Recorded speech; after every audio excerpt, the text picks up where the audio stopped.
Hello ವೀಕ್ಷಕರೇ, ಪ್ರಿಯಾ ಸುಚಿ ಚಾನಲ್ಗೆ ಸ್ವಾಗತ. ನಾನಿವತ್ತು ಅದ್ಭುತ ರುಚಿಯ 2 ಸ್ಪೆಷಲ್ ಪನ್ನೀರ್ ಗ್ರೇವಿ ರೆಸಿಪಿಗಳನ್ನ ತೋರಿಸ್ತಾ ಇದ್ದೀನಿ. ಅದು ಕೂಡ 100% ರೆಸ್ಟೋರೆಂಟ್ ಸ್ಟೈಲ್ನ ರುಚಿಯಲ್ಲಿ. ನೀವು ಮಾಡಿ ನೋಡಿ ತುಂಬಾ ಸುಲಭವಾಗಿ ಮಾಡ್ಕೊಳ್ಬೋದು. ಇವತ್ತು ನಾನು ತೋರಿಸ್ತಾ ಇರೋ 2 ಸ್ಪೆಷಲ್ ಪನ್ನೀರ್ ಗ್ರೇವಿಗಳು ಯಾವ್ಯಾವುದು ಅಂದರೆ, ಒಂದು ಡಾಬಾ ಸ್ಟೈಲ್ನಲ್ಲಿ ಪನ್ನೀರ್ ಮಸಾಲ ಗ್ರೇವಿಯನ್ನು ತೋರಿಸ್ತಾ ಇದ್ದೀನಿ. ಇನ್ನೊಂದು ಡಾಬಾಗಳಲ್ಲಿ ರೆಸ್ಟೋರೆಂಟ್ಗಳಲ್ಲಿ ಸಿಗೋವಂಥ ಪಾಲಕ್ ಪನ್ನೀರ್ ಗ್ರೇವಿ ರೆಸಿಪಿ. ಇವತ್ತಿನ ಈ ವಿಡಿಯೋದಲ್ಲಿ ನಾನು ತೋರಿಸ್ತಾ ಇರುವಂಥ ಮೊದಲನೇ ಪನ್ನೀರ್ ರೆಸಿಪಿ ಯಾವುದು ಗೊತ್ತಾ? ನಾನಿವತ್ತು 100% ಡಾಬಾ ಸ್ಟೈಲ್ನ ಸ್ಪೆಷಲ್ ಪನ್ನೀರ್ ಮಸಾಲ ರೆಸಿಪಿಯನ್ನು ತೋರಿಸ್ತಾ ಇದ್ದೀನಿ. ನೀವು ಡಾಬಾಗಳಲ್ಲಿ ಹೋದಾಗ ಆರ್ಡ್ರ್ ಮಾಡಿದ್ರೆ ಇದನ್ನು 20 ನಿಮಿಷದಲ್ಲೇ ತಯಾರು ಮಾಡಿ ಅವ್ರು ನಿಮಗೆ ಸರ್ವ್ ಮಾಡ್ತಾರೆ.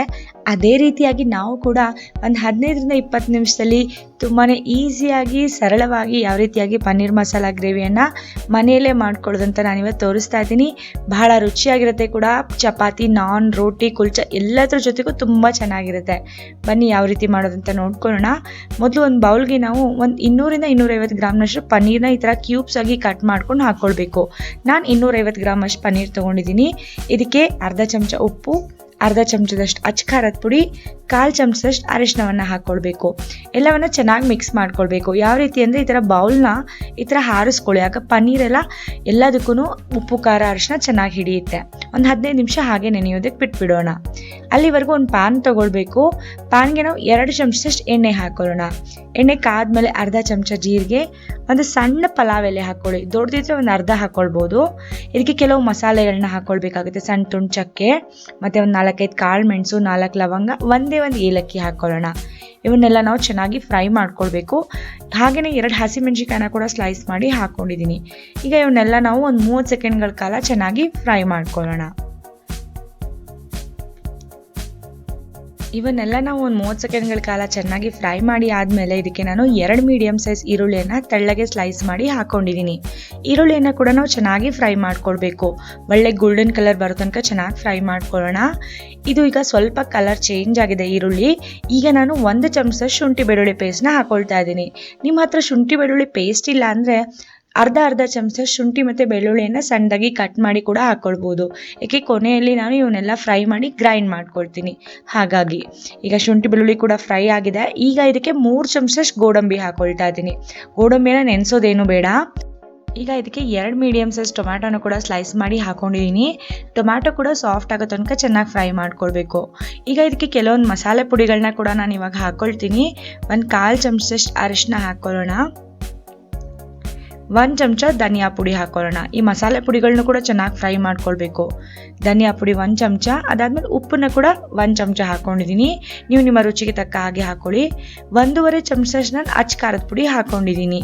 ಅದನ್ನು ಕೂಡ ನಿಮ್ಮ ಉಪ್ಪು ಖಾರಕ್ಕೆ ತಕ್ಕ ಹಾಗೆ ನೀವು ಖಾರದ ಪುಡಿಯನ್ನು ಹಾಕ್ಕೊಳ್ಬೋದು. ಈಗ ಎಲ್ಲವನ್ನ ಮಿಕ್ಸ್ ಮಾಡ್ಕೊಳ್ತಾ ಒಂದ್ಸಲ ಚೆನ್ನಾಗಿ ಫ್ರೈ ಮಾಡ್ಕೊಳ್ಳೋಣ. ಈ ಥರ ಫ್ರೈ ಮಾಡ್ಕೊಳ್ಳೋದ್ರಿಂದ ಏನಾಗುತ್ತೆ, ಮಸಾಲೆ ಪುಡಿಗಳನ್ನೆಲ್ಲ ಫ್ರೈ ಮಾಡ್ಕೊಂಡು ಹಾಕೋದ್ರಿಂದ ತುಂಬ ಒಳ್ಳೆ ಟೇಸ್ಟ್ ಬರುತ್ತೆ ಗ್ರೇವಿಗೆ. ಟೊಮ್ಯಾಟೊ ಸಾಫ್ಟ್ ಆಗಕ್ಕೆ ಬಂದಿದೆ ಈಗ ಸ್ವಲ್ಪ ಮಟ್ಟಿಗೆ.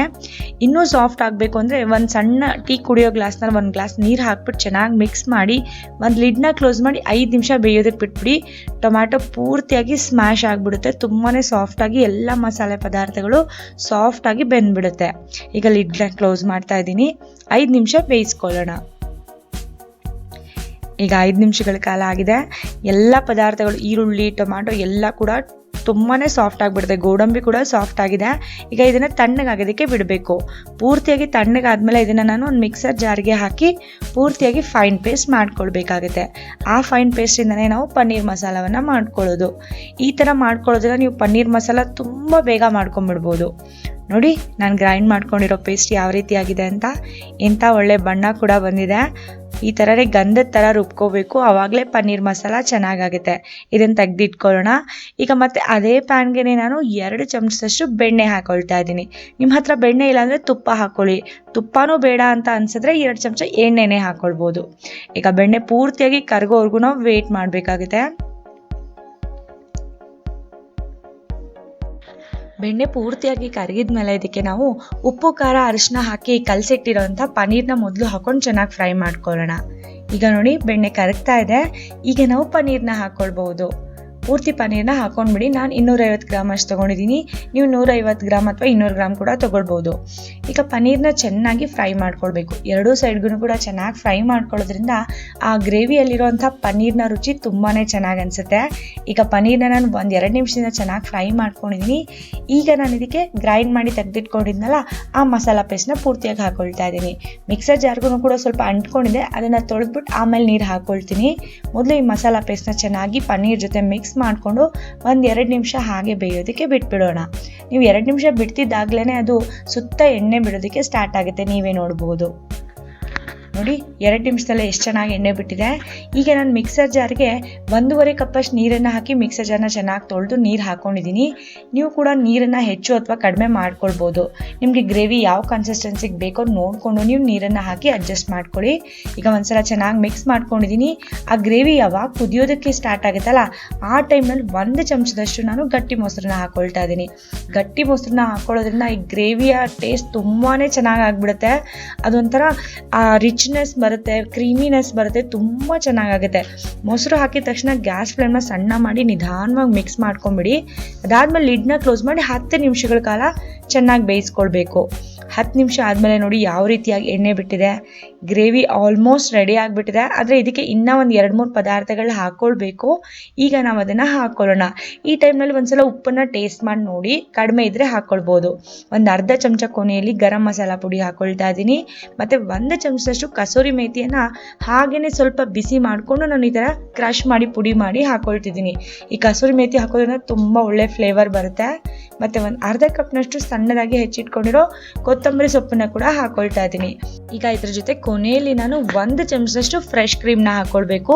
ಇದು ಕಂಪ್ಲೀಟ್ಲಿ ಆಪ್ಷನಲ್, ನಿಮ್ಮ ಹತ್ರ ಇದ್ದರೆ ಹಾಕ್ಕೊಳ್ಳಿ, ಇಲ್ಲ ಸ್ಕಿಪ್ ಕೂಡ ಮಾಡ್ಬೋದು. ನಾವು ಆಲ್ರೆಡಿ 1 ಚಮಚ ಗಟ್ಟಿ ಮೊಸರು ಹಾಕಿರೋದ್ರಿಂದ ಅಲ್ಲೇ ಕ್ರೀಮಿನೆಸ್ ಬರುತ್ತೆ. ಇದು ಹಾಕಿಲ್ಲ ಅಂದ್ರೂ ನಡೆಯುತ್ತೆ, ಆದರೆ ಢಾಬಾಗಳಲ್ಲಿ ರೆಸ್ಟೋರೆಂಟ್ಗಳಲ್ಲಿ ಹಾಕ್ತಾರೆ, ಹಾಗಾಗಿ ನೀವು ಕೂಡ ಹಾಕ್ಕೊಳ್ಬೋದು. ಇದ್ರ ಬದಲಿಗೆ ಹಾಲಿನ ಕೆನೆ ಕೂಡ ನೀವು ಹಾಕ್ಕೊಳ್ಬೋದು. ಇದನ್ನೆಲ್ಲ ಹಾಕಿ ಚೆನ್ನಾಗಿ ಮಿಕ್ಸ್ ಮಾಡಿದ್ಮೇಲೆ ಮತ್ತೆ ಲಿಡ್ನ ಕ್ಲೋಸ್ ಮಾಡಿ ಒಂದು 5 ನಿಮಿಷ ಬೇಯಿಸ್ಕೊಂಡ್ಬಿಟ್ರೆ ಸಾಕು. ನಮ್ಮ ರುಚಿಯಾಗಿರುವಂತಹ ಪನ್ನೀರ್ ಮಸಾಲ ಗ್ರೇವಿ ರೆಡಿ ಆಗಿಬಿಡುತ್ತೆ. ನೋಡಿ 100% ಢಾಬಾಗಳಲ್ಲಿ ರೆಸ್ಟೋರೆಂಟ್ಗಳಲ್ಲಿ ಸರ್ವ್ ಮಾಡಿದಾಗ ನಿಮಗೆ ಯಾವ ರೀತಿ ಪನ್ನೀರ್ ಮಸಾಲ ಸಿಗುತ್ತೋ ಅದೇ ರೀತಿಯಾಗಿ ನೀವು ಮನೆಯಲ್ಲೇ ತುಂಬ ಈಸಿಯಾಗಿ ಮಾಡ್ಕೊಳ್ಬೋದು ಮತ್ತು ಬಹಳ ರುಚಿಯಾಗಿ ಕೂಡ ಇರುತ್ತೆ. ಇದನ್ನು ನೀವು ಕುಲ್ಚಾ, ನಾನ್ ರೋಟಿ, ತಂದೂರಿ ರೋಟಿ, ಚಪಾತಿ, ಅಕ್ಕಿ ರೊಟ್ಟಿ ಎಲ್ಲದ್ರ ಜೊತೆಗೂ ತಿನ್ಬೋದು. ಬಹಳ ರುಚಿಯಾಗಿರುತ್ತೆ. ಇದು ಮಕ್ಕಳಿಂದ ಹಿಡಿದು ದೊಡ್ಡವ್ರವರೆಗೂ ಎಲ್ಲರಿಗೂ ಕೂಡ ತುಂಬಾ ಇಷ್ಟ ಆಗುತ್ತೆ. ನಿಮಗೂ ಕೂಡ ಇವತ್ತು ನಾನು ತೋರಿಸಿರೋಂಥ ಈ ಪನ್ನೀರ್ ಮಸಾಲ, ಅದು ಕೂಡ ಡಾಬಾ ಸ್ಟೈಲ್ ಪನ್ನೀರ್ ಮಸಾಲ ರೆಸಿಪಿ ಇಷ್ಟ ಆಗಿದ್ರೆ ಪ್ರಿಯಾ ಸುಚಿ ಚಾನಲ್ಗೆ ಲೈಕ್ ಮಾಡಿ. ಇನ್ನೂ ಹೆಚ್ಚಿನ ಹೊಸ ರೆಸಿಪಿಗಳಿಗಾಗಿ ಪ್ರಿಯಾ ಸುಚಿ ಚಾನಲ್ನ ಮರಿದಲ್ಲೇ ಸಬ್ಸ್ಕ್ರೈಬ್ ಮಾಡ್ಕೊಳ್ಳಿ. ನಿಮ್ಗೆಲ್ಲರಿಗೂ ಈ dhaba style paneer masala gravy recipe ಇಷ್ಟ ಆಗಿದೆ ಅಂತ ಅಂದ್ಕೊಳ್ತೀನಿ. ಈಗ ನಾನು ತೋರಿಸ್ತಾ ಇರೋವಂಥ 2ನೇ ಸ್ಪೆಷಲ್ ಪನ್ನೀರ್ ಗ್ರೇವಿ ರೆಸಿಪಿ ಯಾವುದು ಗೊತ್ತಾ? ಇವತ್ತು ನಾನು ಪಕ್ಕ 100% ರೆಸ್ಟೋರೆಂಟ್ ಸ್ಟೈಲ್ನಲ್ಲಿ ಮಾಡುವಂಥ ಪಾಲಕ್ ಪನ್ನೀರ್ ರೆಸಿಪಿಯನ್ನು ಮನೆಯಲ್ಲೇ ಸುಲಭವಾಗಿ ಯಾವ ರೀತಿಯಾಗಿ ಮಾಡೋದಂತ ತೋರಿಸ್ತಾ ಇದ್ದೀನಿ. ಬನ್ನಿ, ಇದಕ್ಕೆ ಏನೆಲ್ಲ ಸಾಮಗ್ರಿಗಳು ಬೇಕು, ಮಾಡೋ ವಿಧಾನ ಯಾವ ರೀತಿ ಅಂತ ನಾವೀಗ ನೋಡ್ಕೊಳ್ಳೋಣ. ಈ ರೆಸ್ಟೋರೆಂಟ್ ಸ್ಟೈಲ್ನ ಪಾಲಕ್ ಪನ್ನೀರ್ನ ಮಾಡೋದಕ್ಕೆ ನಮಗೆ ಮೊದಲಿಗೆ 1 ಕಟ್ಟಷ್ಟು ಪಾಲಕ್ ಸೊಪ್ಪು ಬೇಕಾಗುತ್ತೆ. ಫ್ರೆಶ್ ಆಗಿದ್ರೆ ತುಂಬ ಒಳ್ಳೆಯದು. ಇದನ್ನು ಚೆನ್ನಾಗಿ ಸೋಸಿ ಚೆನ್ನಾಗಿ 3-4 ಸಲ ಚೆನ್ನಾಗಿ ನೀರಲ್ಲಿ ತೊಳಿಬೇಕಾಗುತ್ತೆ. ತೊಳೆದ್ಮೇಲೆ ಇದನ್ನು ಒಂದು ಸ್ಟ್ರೈನರ್ನಲ್ಲಿ ಹಾಕಿ ಇಟ್ಕೊಂಡಿದ್ದೀನಿ. ಈಗ ಇದನ್ನು ಯಾವ ರೀತಿಯಾಗಿ ಬ್ಲಾಂಚ್ ಮಾಡಬೇಕಂತ ನಾನೀಗ ತೋರಿಸ್ತೀನಿ. ಒಂದು ಕಡಾಯಿಯಲ್ಲಿ 1 ಲೀಟರಷ್ಟು ನೀರನ್ನು ಹಾಕಿ ಇಟ್ಕೊಳ್ಳಿ. ಆ ನೀರು ಕುದಿಯೋದಕ್ಕೆ ಸ್ಟಾರ್ಟ್ ಆಗಿದ ತಕ್ಷಣ ಚೆನ್ನಾಗಿ ತೊಳೆದು ಇಟ್ಕೊಂಡಿರುವಂಥ ಪಾಲಕ್ ಸೊಪ್ಪನ್ನು ಹಾಕ್ಕೊಳ್ತಿದ್ದೀನಿ. ಕೇವಲ ಎಲೆಗಳನ್ನ ಮಾತ್ರ ತೊಗೊಂಡಿದ್ದೀನಿ, ನಾನು ಕಡ್ಡಿನ ಸೋಸ್ಕೊಂಡಿಲ್ಲ. 1 ಕಪ್ಪಷ್ಟು ಫ್ರೆಶ್ ಆಗಿರೋಂಥ ಕೊತ್ತಂಬರಿ ಸೊಪ್ಪನ್ನ ತೊಳೆದ್ಬಿಟ್ಟು ಹಾಕ್ಕೊಳ್ಬೇಕು. 3 ಹಸಿಮೆಣಸಿನ್ಕಾಯಿನ ಕೂಡ ಹಾಕ್ಕೊಳ್ಬೇಕು. 1 ಚಮಚದಿಂದ ಈ ರೀತಿಯಾಗಿ ಪ್ರೆಸ್ ಮಾಡ್ಕೊಳ್ಳಿ, ನೀರಲ್ಲಿ ಮುಳುಗೋ ಥರ. ಅದಾದಮೇಲೆ ಒಂದು 2 ನಿಮಿಷಗಳ ಕಾಲ ಕುದಿಸಿ ಗ್ಯಾಸ್ ಫ್ಲೇಮ್ನ ಆಫ್ ಮಾಡ್ಕೊಳ್ಬೇಕಾಗುತ್ತೆ. 2 ನಿಮಿಷ ಕುದಿಸಿ, ಜಾಸ್ತಿ ಹೊತ್ತು ಬೇಡ. ಈಗ ನಾವು ಸೊಪ್ಪನ್ನೆಲ್ಲ ಈ ರೀತಿಯಾದ ಒಂದು ಜರಡಿಯಲ್ಲಿ ಹಾಕೊಂಡ್ಬಿಡೋಣ. ಹಸಿಮೆಣಸಿನ್ಕಾಯಿ, ಕೊತ್ತಂಬರಿ ಸೊಪ್ಪು 3 ಕೂಡ ಹಾಕ್ಕೊಳ್ಬೇಕು. ಹಾಕಿದ್ಮೇಲೆ ಈ ಜರಡಿನ ನಾವು ಇದೇ ಪಾತ್ರೆ ಮೇಲೆ ಇಟ್ಟು ಒಂದು ಅರ್ಧ ಲೀಟರ್ನಷ್ಟು ತಣ್ಣೀರನ್ನ ಹಾಕ್ಕೊಳ್ಬೇಕಾಗುತ್ತೆ. ಏಕೆಂದರೆ ಅದು ಓವರ್ ಕುಕ್ ಆಗೋದು ಬೇಡ ಅಂತ ನಾನು ಈ ರೀತಿಯಾಗಿ ಮಾಡ್ತಾ ಇದ್ದೀನಿ. ಒಂದು ಅರ್ಧ ಲೀಟರ್ ತಣ್ಣೀರನ್ನು ಹಾಕಿದ್ಮೇಲೆ ಈಗ ಇದನ್ನು ಮಿಕ್ಸರ್ ಜಾರಿಗೆ ಹಾಕ್ಕೊಳ್ಬೇಕು. ನೀರನ್ನೆಲ್ಲ ತೆಗೆದುಬಿಟ್ಟು ಬರೀ ಸೊಪ್ಪನ್ನು ಮಾತ್ರ ನಾವು ಮಿಕ್ಸರ್ ಜಾರಿಗೆ ಹಾಕ್ಕೊಳ್ಬೇಕು. ಆ ನೀರು ನಾವು ಬಳಸ್ಕೊಳ್ಳೋದಿಲ್ಲ. ಈಗ ಈ ಸೊಪ್ಪನ್ನೆಲ್ಲ ನಾನು ಒಂದು ಮಿಕ್ಸರ್ ಜಾರಿಗೆ ಹಾಕ್ಕೊಂಡು ಸಣ್ಣಗೆ ಫೈನ್ ಪೇಸ್ಟ್ ಮಾಡ್ಕೊಳ್ತಾ ಇದ್ದೀನಿ. ನೀರೇನು ಸೇರಿಸೋದು ಬೇಡ, ಹಾಗೇ ಪೇಸ್ಟ್ ಮಾಡ್ಕೊಳ್ಳಿ. ನೋಡಿ, ಈ ಥರ ಈ ಪಾಲಕ್ ಪೇಸ್ಟ್ನ ನಾವು ತೆಗೆದಿಟ್ಕೊಳ್ಳೋಣ. ಆಮೇಲೆ ಗ್ರೇವಿ ಮಾಡ್ಕೊಳ್ಳುವಾಗ ನಾನು ಯೂಸ್ ಮಾಡ್ಕೊಳ್ತೀನಿ. ಇದೇ ಮಿಕ್ಸರ್ ಜಾರ್ನಲ್ಲೇ ತೆಗೆದಿಟ್ಕೊಂಬಿಡಿ. ಈಗ ಒಂದು ಪ್ಯಾನ್ ತಗೊಳ್ತಾ ಇದ್ದೀನಿ. ಈ ಪ್ಯಾನ್ಗೆ ನಾನು 3 ಚಮಚದಷ್ಟು ಎಣ್ಣೆಯನ್ನು ಹಾಕೊಳ್ತಾ ಇದ್ದೀನಿ. ಎಣ್ಣೆ ಕಾದ್ಮೇಲೆ ಒಂದು ಅರ್ಧ ಚಮಚದಷ್ಟು ಜೀರಿಗೆ ಹಾಕೊಳ್ಳೋಣ. ಜೊತೆಗೆ ಒಂದು ಅರ್ಧ ಚಮಚದಷ್ಟು ಅಂದರೆ ಒಂದು 3-4 ಎಸಳಷ್ಟು ಬೆಳ್ಳುಳ್ಳಿನ ಸಣ್ಣದಾಗಿ ಕಟ್ ಮಾಡಿ ಹಾಕೊಳ್ಬೇಕಾಗುತ್ತೆ. ಈ ಬೆಳ್ಳುಳ್ಳಿನ ಒಂದು 30 ಸೆಕೆಂಡ್ಗಳ ಕಾಲ ಚೆನ್ನಾಗಿ ಫ್ರೈ ಮಾಡ್ಕೊಳ್ಬೇಕು. ಸ್ವಲ್ಪ ಗೋಲ್ಡನ್ ಕಲರ್ ಬರೋ ತನಕ ಫ್ರೈ ಮಾಡ್ಕೊಳ್ಳೋಣ. ಜಾಸ್ತಿ ಬೆಳ್ಳುಳ್ಳಿ ಬೇಡ, ಒಂದು 3-4 ಎಸಳಿದ್ರೆ ಸಾಕು. ಈಗ ಬೆಳ್ಳುಳ್ಳಿ ಸ್ವಲ್ಪ ಗೋಲ್ಡನ್ ಕಲರ್ ಬಂದಮೇಲೆ ಇದಕ್ಕೆ ನಾನೀಗ ಈರುಳ್ಳಿಯನ್ನು ಸೇರಿಸ್ಕೊಳ್ತಾ ಇದ್ದೀನಿ. 2 ಮೀಡಿಯಮ್ ಸೈಜ್ನ ಈರುಳ್ಳಿಯನ್ನು ಸಣ್ಣದಾಗಿ ಹೆಚ್ಚಿ ಹಾಕ್ಕೊಳ್ಬೇಕು. ತುಂಬಾ ಸಣ್ಣಗೆ ಹೆಚ್ಚಿರಬೇಕು. ಈರುಳ್ಳಿನ ಪೂರ್ತಿಯಾಗಿ ಹಾಕಿದ್ಮೇಲೆ ಈರುಳ್ಳಿಯನ್ನು ನಾವು ಒಂದು 2 ನಿಮಿಷಗಳ ಕಾಲ ಚೆನ್ನಾಗಿ ಫ್ರೈ ಮಾಡ್ಕೊಳ್ಬೇಕು. ಈರುಳ್ಳಿ ಸ್ವಲ್ಪ ಟ್ರಾನ್ಸ್ಪರೆಂಟ್ ಆಗಬೇಕು, ಸ್ವಲ್ಪ ಕಲರ್ ಚೇಂಜ್ ಆಗಬೇಕು, ಆ ಥರ ಫ್ರೈ ಮಾಡ್ಕೊಳ್ಳೋಣ. ಸ್ವಲ್ಪ ಮಟ್ಟಿಗೆ ಕಲರ್ ಚೇಂಜ್ ಆದಮೇಲೆ ಇದಕ್ಕೆ ನಾನೀಗ ಶುಂಠಿ ಬೆಳ್ಳುಳ್ಳಿ ಪೇಸ್ಟ್ನ 1 ಚಮಚದಷ್ಟು ಹಾಕ್ಕೊಳ್ತಾ ಇದ್ದೀನಿ. ಆಗಲೇ 3-4 ಎಸಳು ಬೆಳ್ಳುಳ್ಳಿ ಅಷ್ಟೇ ನಾವು ಸಣ್ಣದಾಗಿ ಹೆಚ್ಚು ಹಾಕ್ಕೊಂಡಿದ್ವಿ, ಹಾಗಾಗಿ 1 ಚಮಚ ಶುಂಠಿ ಬೆಳ್ಳುಳ್ಳಿ ಪೇಸ್ಟ್ನ ಕೂಡ ಹಾಕ್ಕೊಂಡಿದ್ದೀನಿ. ಅದರದ್ದು ಹಸಿ ವಾಸನೆ ಹೋಗೋವರೆಗೂ ಚೆನ್ನಾಗಿ 1-2 ನಿಮಿಷಗಳ ಕಾಲ ಫ್ರೈ ಮಾಡ್ಕೊಳ್ಬೇಕಾಗುತ್ತೆ.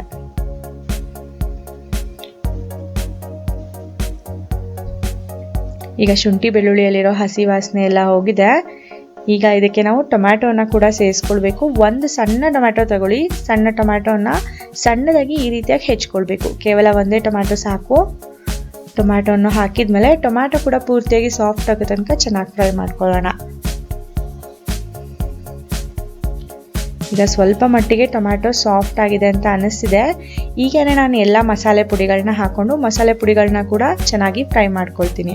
ಮೊದಲಿಗೆ ಅರ್ಧ ಚಮಚದಷ್ಟು ಉಪ್ಪನ್ನ ಹಾಕ್ಕೊಂಡಿದ್ದೀನಿ, 1/4 ಚಮಚದಷ್ಟು ಅರಿಶಿನ, 1 ಚಮಚದಷ್ಟು ಅಚ್ಚ ಖಾರದ ಪುಡಿ ಹಾಕ್ಕೊಂಡಿದ್ದೀನಿ, 1/4 ಚಮಚದಷ್ಟು ಜೀರಿಗೆ ಪುಡಿ, ಅರ್ಧ ಚಮಚದಷ್ಟು ಧನಿಯಾ ಪುಡಿ. ಈಗ ಈ ಮಸಾಲೆ ಪುಡಿಗಳಲ್ಲಿರೋ ಹಸಿ ವಾಸನೆ ಹೋಗೋವರೆಗೂ ಕೂಡ ನಾವು ಚೆನ್ನಾಗಿ 1-2 ನಿಮಿಷಗಳ ಕಾಲ ಫ್ರೈ ಮಾಡ್ಕೊಳ್ಬೇಕು. ಆಗ ಟೊಮ್ಯಾಟೊ ಕೂಡ ಸಾಫ್ಟ್ ಆಗ್ತಾ ಹೋಗುತ್ತೆ, ಮಸಾಲೆ ಪುಡಿಗಳು ಕೂಡ ಚೆನ್ನಾಗಿ ಫ್ರೈ ಆಗ್ತಾ ಹೋಗುತ್ತೆ. ಈಗ ಎಲ್ಲ ಚೆನ್ನಾಗಿ ಫ್ರೈ ಆಗಿದೆ ನೋಡಿ. ಎಡ್ಜಸ್ಸಿಂದ ಎಣ್ಣೆ ಕೂಡ ರಿಲೀಸ್ ಆಗ್ತಿದೆ. ಈಗ ನಾವು ಆಗಲೇ ಮಾಡಿಟ್ಕೊಂಡಿದ್ವಲ್ಲ ಪಾಲಕ್ ಪೇಸ್ಟ್, ಅದನ್ನು ಪೂರ್ತಿಯಾಗಿ ಹಾಕೊಂಡ್ಬಿಡೋಣ. ಪೂರ್ತಿ ಪಾಲಕ್ ಪೇಸ್ಟ್ ಹಾಕಿದ್ಮೇಲೆ ಮಿಕ್ಸರ್ ಜಾರ್ನ ತೊಳೆದು ಒಂದು ಅರ್ಧ ಕಪ್ಪಷ್ಟು ನೀರು ಹಾಕ್ಕೊಳ್ಬೇಕು. ಮೊದಲು ಪಾಲಕ್ ಪೇಸ್ಟ್ನ ಈರುಳ್ಳಿ ಟೊಮ್ಯಾಟೊ ಮಸಾಲೆ ಜೊತೆಗೆ ಚೆನ್ನಾಗಿ ಮಿಕ್ಸ್ ಮಾಡ್ಕೊಳ್ಳೋಣ. ಪೇಸ್ಟ್ಗೆ ನಾವು ನೀರು ಹಾಕೊಳ್ದಲ್ಲೇ ಹಾಗೆ ಗ್ರೈಂಡ್ ಮಾಡ್ಕೊಂಡಿದ್ವಲ್ಲ, ಹಾಗಾಗಿ ಗಟ್ಟಿ ಅನ್ನಿಸ್ತಿದೆ. ಈಗ ನಾನು ಮಿಕ್ಸರ್ ಜಾರ್ನ ತೊಳೆದು ಒಂದು ಅರ್ಧ ಕಪ್ಪಷ್ಟು ನೀರನ್ನು ಹಾಕೊಳ್ತೀನಿ. ನೀರನ್ನು ಹಾಕಿದ್ಮೇಲೆ ಒಂದ್ಸಲ ಮಿಕ್ಸ್ ಮಾಡ್ಕೊಳ್ಳಿ. ಈಗ ಒಂದು ಲಿಡ್ನ ಕ್ಲೋಸ್ ಮಾಡಿನ ಒಂದು 5 ನಿಮಿಷಗಳ ಕಾಲ ಬೇಯಿಸ್ಕೊಳ್ಬೇಕಾಗತ್ತೆ. ಏಕೆಂದರೆ ಸೊಪ್ಪು ಇನ್ನೂ ಚೆನ್ನಾಗಿ ಬೇಯಬೇಕು, ಹಾಗಾಗಿ ಒಂದು 5 ನಿಮಿಷ ಲಿಡ್ನ ಕ್ಲೋಸ್ ಮಾಡಿ ನಾನು ಬೇಯಿಸ್ಕೊಳ್ತಾ ಇದ್ದೀನಿ. 5 ನಿಮಿಷಗಳ ಕಾಲ ಆಯಿತು. ಪಾಲಕ್ ಪೇಸ್ಟ್ ಕೂಡ ಈಗ ಚೆನ್ನಾಗಿ ಬೆಂದಿದೆ ನೋಡಿ, ಎಂಥ ಒಳ್ಳೆ ಬಣ್ಣ ಬಂದಿದೆ. ಈಗ ನಾನು ಪನ್ನೀರ್ನ ಹಾಕ್ಕೊಳ್ಬೇಕಾಗತ್ತೆ. ನೀವು ಪನ್ನೀರ್ನ ಸ್ವಲ್ಪ ದೊಡ್ಡದಾಗಿನೇ ಈ ರೀತಿಯಾಗಿ ಕ್ಯೂಬ್ಸ್ ಥರ ಮಾಡ್ಕೊಳ್ಳಿ, ಆವಾಗ ತುಂಬ ಚೆನ್ನಾಗಿ ಅನಿಸುತ್ತೆ. ಪಾಲಕ್ ಪನ್ನೀರ್ ಪಕ್ಕ ರೆಸ್ಟೋರೆಂಟ್ ಸ್ಟೈಲ್ನಲ್ಲೇ ನಿಮ್ಗೆ ಅನಿಸುತ್ತೆ. ರೆಸ್ಟೋರೆಂಟ್ಗಳಲ್ಲೂ ಕೂಡ ಇದೇ ಥರ ದೊಡ್ಡ ದೊಡ್ಡ ಪೀಸಸ್ ಮಾಡ್ಕೊಂಡಿರ್ತಾರೆ. ಹಾಗಾಗಿ ನಾನು ಕೂಡ 200 ಗ್ರಾಮಷ್ಟು ಪನ್ನೀರ್ನ ಈ ರೀತಿಯಾಗಿ ದೊಡ್ಡದಾಗಿ ಕ್ಯೂಬ್ಸ್ ಮಾಡ್ಕೊಂಡು ಹಾಕ್ಕೊಂಡಿದ್ದೀನಿ. ಅದನ್ನು ಕೂಡ ನಾವೀಗ ಗ್ರೇವಿ ಜೊತೆಗೆ ಚೆನ್ನಾಗಿ ಮಿಕ್ಸ್ ಮಾಡ್ಕೊಳ್ಬೇಕು. ಪನ್ನೀರ್ನ ಕೂಡ ನಿಧಾನವಾಗಿ ಮಿಕ್ಸ್ ಮಾಡ್ಕೊಳ್ಳಿ, ಪನ್ನೀರ್ಗಳು ಕಟ್ಟಾಗಬಾರ್ದು. ಒಂದು ಅರ್ಧ ಚಮಚದಷ್ಟು ಗರಂ ಮಸಾಲ ಪುಡಿಯನ್ನು ಇವಾಗ ಹಾಕ್ಕೊಳ್ತಿದ್ದೀನಿ. ಜೊತೆಗೆ 1 ಟೇಬಲ್ ಸ್ಪೂನಷ್ಟು ಬೆಣ್ಣೆ ಹಾಕ್ಕೊಳ್ಳಿ. ಬೆಣ್ಣೆ ಇಲ್ಲಾಂದರೆ ತುಪ್ಪ ಕೂಡ ಹಾಕ್ಕೊಳ್ಬೋದು. ಈಗ ಗರಂ ಮಸಾಲ ಪುಡಿ ಮತ್ತು ಬೆಣ್ಣೆಯನ್ನು ಕೂಡ ಚೆನ್ನಾಗಿ ಮಿಕ್ಸ್ ಮಾಡ್ಕೊಳ್ಳೋಣ. ಈಗ ತುಂಬ ಗಟ್ಟಿ ಅನ್ನಿಸ್ತಿದೆ, ಹಾಗಾಗಿ ಒಂದು ಅರ್ಧ ಲೋಟದಷ್ಟು ನೀರು ಹಾಕ್ಕೊಂಡಿದ್ದೀನಿ. ನೀವು ಕೂಡ ನಿಮಗೆ ಗ್ರೇವಿ ಯಾವ ಕನ್ಸಿಸ್ಟೆನ್ಸಿಯಲ್ಲಿ ಬೇಕೋ ಆ ಥರ ನೀವು ನೀರು ಹಾಕ್ಕೊಳ್ಳಿ. ನನಗೆ ಸ್ವಲ್ಪ ತಿಕ್ಕಾಗಿನೇ ಬೇಕು, ಹಾಗಾಗಿ ಸ್ವಲ್ಪನೇ ನೀರು ಹಾಕ್ಕೊಂಡಿದ್ದೀನಿ. ಕೊನೆಯಲ್ಲಿ ಹಾಕ್ಕೊಳ್ಬೇಕಾಗಿರೋ ಮೇನ್ ಇಂಗ್ರೀಡಿಯೆಂಟ್, ರೆಸ್ಟೋರೆಂಟಲ್ಲಂತೂ ಪಕ್ಕ ಹಾಕ್ತಾರೆ, ಫ್ರೆಶ್ ಕ್ರೀಮ್. ನೀವು ಫ್ರೆಶ್ ಕ್ರೀಮ್ ಇಲ್ಲಾಂದರೆ ಮನೆಯಲ್ಲಿರೋ ಹಾಲಿನ ಕೆನೆಯೇ ಒಂದು 2 ಚಮಚದಷ್ಟು ಮಿಕ್ಸರಲ್ಲಿ ಗ್ರೈಂಡ್ ಮಾಡಿ ಹಾಕ್ಕೊಳ್ಬೋದು. ಅದು ಕೂಡ ಇಲ್ಲ ಅಂದರೆ ಒಂದು 2 ಚಮಚದಷ್ಟು ಗೋಡಂಬಿಯನ್ನು ರುಬ್ಬಿ ಪೇಸ್ಟ್ ಮಾಡಿ ಹಾಕ್ಬಿಡಿ. ತುಂಬ ಒಳ್ಳೆ ಟೇಸ್ಟ್ ಬರುತ್ತೆ, ಪಕ್ಕ ರೆಸ್ಟೋರೆಂಟ್ ಥರನೇ ಫೀಲ್ ಆಗುತ್ತೆ ನಿಮಗೆ. ಆ ಕ್ರೀಮ್ನ ಹಾಕಿದ್ಮೇಲೆ ಚೆನ್ನಾಗಿ ಮಿಕ್ಸ್ ಮಾಡ್ಕೊಳ್ಳಿ. ಮಿಕ್ಸ್ ಮಾಡಿಬಿಟ್ಟು ಲಿಡ್ನ ಕ್ಲೋಸ್ ಮಾಡಿ 1 ನಿಮಿಷ ಬೇಯಿಸ್ಕೊಂಡ್ಬಿಟ್ರೆ ರೆಸ್ಟೋರೆಂಟ್ಗಿಂತನೂ ಸೂಪರ್ ಆಗಿರೋಂಥ ಪಾಲಕ್ ಪನ್ನೀರ್ ರೆಡಿ ಆಗುತ್ತೆ ನೋಡಿ. ಎಂಥ ಒಳ್ಳೆ ಬ್ಯೂಟಿಫುಲ್ ಕಲರ್ ಬಂದಿದೆ, ತುಂಬಾ ಟೇಸ್ಟಿಯಾಗಿದೆ. ಕೊನೆಗೆ ನೀವು ಗಾರ್ನಿಷ್ ಯಾವ ಥರ ಬೇಕಾದರೂ ಮಾಡ್ಬೋದು. ಈ ಥರ ಸ್ವಲ್ಪ ಪನ್ನೀರ್ನ ಉಳಿಸ್ಕೊಂಡು ಮೇಲೆ ಗ್ರೇಟ್ ಮಾಡಿ ಹಾಕಿ ತುಂಬ ಚೆನ್ನಾಗಿ ಅನಿಸುತ್ತೆ. ಇಲ್ಲಾಂದರೆ ಫ್ರೆಶ್ ಕ್ರೀಮ್ನ ಕೂಡ ನೀವು ಹಾಕಿ ಗಾರ್ನಿಷ್ ಮಾಡ್ಕೊಳ್ಬೋದು. ಈಗ ನಾನೊಂದು ಬೌಲ್ಗೆ ಸರ್ವ್ ಮಾಡ್ಕೊಳ್ತಾ ಇದ್ದೀನಿ. ಗ್ರೇವಿ ಅಂತೂ ತುಂಬಾ ಥಿಕ್ಕಾಗಿ ರಿಚ್ ಆಗಿ ಟೇಸ್ಟಿಯಾಗಿ ಕ್ರೀಮಿಯಾಗಿ ಆಗಿದೆ. ಪಕ್ಕಾ ರೆಸ್ಟೋರೆಂಟ್ ಟೇಸ್ಟ್ ಬರ್ತಾ ಇದೆ. ನೀವು ಕೂಡ ನಾನು ತೋರಿಸಿರೋ ವಿಧಾನದಲ್ಲೇ ಟ್ರೈ ಮಾಡಿ ನೋಡಿ. ಮನೆಯಲ್ಲಿ ಇರೋರೆಲ್ಲ ಬೆರಳು ಚೀಪೋದಂತೂ ಖಂಡಿತ. ನಿಮಗೆ ಇವತ್ತು ನಾನು ತೋರಿಸಿರೋಂತಹ 100% restaurant style palak paneer recipe ಇಷ್ಟ ಆಗಿದ್ರೆ ಪ್ರಿಯಾ ಸುಚಿ ಚಾನಲ್ಗೆ ಲೈಕ್ ಮಾಡಿ. ಇನ್ನೂ ಹೆಚ್ಚಿನ ಹೊಸ ರೆಸಿಪಿಗಳಿಗಾಗಿ ನಮ್ಮ ಚಾನಲ್ನ ಸಬ್ಸ್ಕ್ರೈಬ್ ಮಾಡ್ಕೊಳ್ಳಿ. ನಿಮ್ಮ ಅನಿಸಿಕೆ ಅಭಿಪ್ರಾಯಗಳನ್ನ ನಮಗೆ ಕಾಮೆಂಟ್ ಮೂಲಕ ತಿಳಿಸೋದನ್ನು ಮಾತ್ರ ಮರಿಬೇಡಿ. ಈ ರೆಸಿಪಿ ತುಂಬ ಇಷ್ಟ ಆಗಿದ್ರೆ ಫ್ಯಾಮಿಲಿ ಫ್ರೆಂಡ್ಸ್ ಜೊತೆಗೂ ಕೂಡ ಶೇರ್ ಮಾಡ್ಕೊಳ್ಳಿ. ನಾನು ಮುಂದಿನ ವಿಡಿಯೋದಲ್ಲಿ ಹೊಸ ರೆಸಿಪಿಯೊಂದಿಗೆ ಭೇಟಿ ಆಗ್ತೀನಿ. ಇವತ್ತಿನ ಈ ವಿಡಿಯೋ ನೋಡಿದ್ದಕ್ಕಾಗಿ ಧನ್ಯವಾದಗಳು.